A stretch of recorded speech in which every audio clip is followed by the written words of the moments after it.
Melinda asks, spouse contributions. This is all very confusing. So who can contribute to who and how much? Anyone want to bite on that? All right. Well, I guess there's a few different types of spouse contributions. So I suppose one that's probably less common is the spouse splitting. So being able to, let's say one of you's working and one's not, the working or the employed splits off up to 85% of their contributions for the year. So that's sort of one way they can help equal balances. Sorry, I'm just going to take over to say I actually have implemented that strategy a number of times in the past because I took some maternity leave a few times.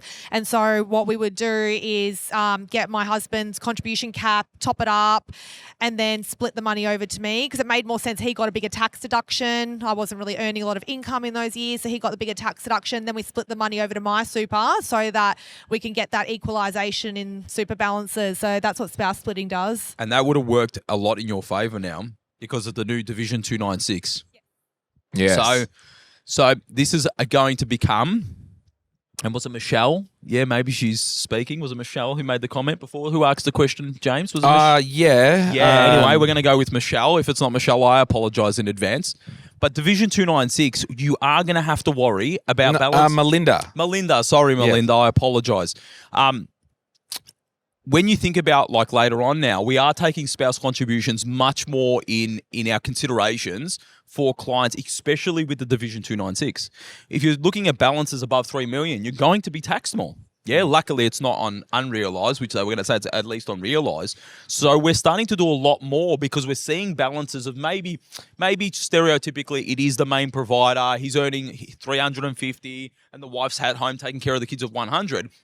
That guy might get to like 4.5 mil, but you've got an opportunity where you can put another 1 million, 2 million into, you get me what I mean? So these are really good strategies and very topical of consideration right now. And if people aren't considering them, I think they might bite them in the backside later on. Yeah, absolutely. And I think there's strategies we've always done as well, but from a different perspective, which was more of a Centrelink focus, like getting to retirement and then keeping that one person that's not eligible or not of age, pension age, in accumulation to help boost their retirement. Definitely. With 20s, 30s, 40 years old, if you do it right, you're probably never going to need Social Security. But that's where like the people who didn't consider it and now should be considering it. Yeah, so that's the spousal split. So talked about is it still $3,000 in the 540 or something? I'm a bit out of touch. Yeah, so spouse contribution, because people get spouse splitting and spouse contributions mixed up. So the spouse contribution is where you can put $3,000 into your spouse's super. It doesn't actually matter what bank account it comes from. It doesn't have to be your spouse's spouse's bank account. It could be a joint bank account. It doesn't matter. Just use the right BPay codes. Call your super fund, get the right BPay code. But essentially, you can put up to $3,000 into your spouse's super. If they're earning less than $37,000, this is what the current rules are. If your spouse is earning less than $37,000, you can get up to $540 as a tax offset in your tax return. So it's about an 18% benefit. If the spouse is earning above $37,000 but below $40,000, you can get a partial benefit of that spouse contribution.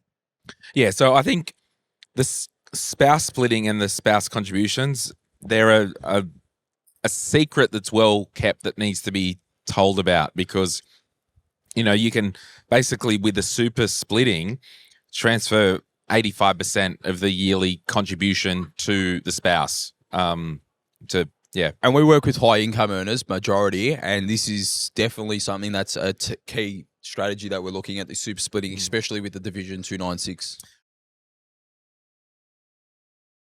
Hey, it's Glenn here. Thank you so much for watching today's video. You made it to the end. Can I ask a favor? Can you hit that like button and maybe hit subscribe if you want to get notified when we release further videos just like this one, whether you watch the Money podcast or Retire Right. And remember, if you want to learn more about investing, I've got an investing book, The Quick Start Guide to Investing, and there's a link in the description to get your hands on a copy. Thank you so much. Bye.